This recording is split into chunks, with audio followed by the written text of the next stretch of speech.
Forex మార్కెట్లో రూపాయి Markram rate మరింత బక్క చిక్కింది. గురువారం ట్రేడింగ్ ప్రారంభంలో డాలర్తో రూపాయి 68.76 దగ్గర ప్రారంభమైన ట్రేడింగ్ ఒక దశలో 68.86కు పడిపోయింది. 2013 ఆగస్టు 28 తర్వాత డాలర్తో రూపాయి మార్కం రేటు ఇంత తక్కువ స్థాయికి పడిపోవడం ఇదే మొదటిసారి.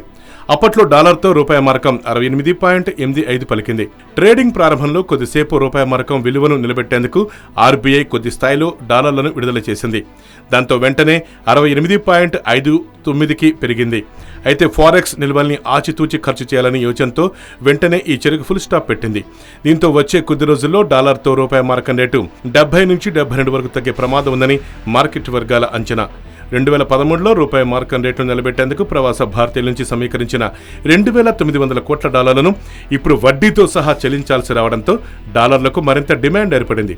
డిసెంబర్ 15న జరిగే సమావేశంలో అమెరికా కేంద్ర బ్యాంక్ ఫెడరల్ రిజర్వ్ వడ్డీ రేట్లు పెంచుదనే వార్తలు కూడా రూపాయి మార్కం విలువను దెబ్బతీస్తున్నాయి.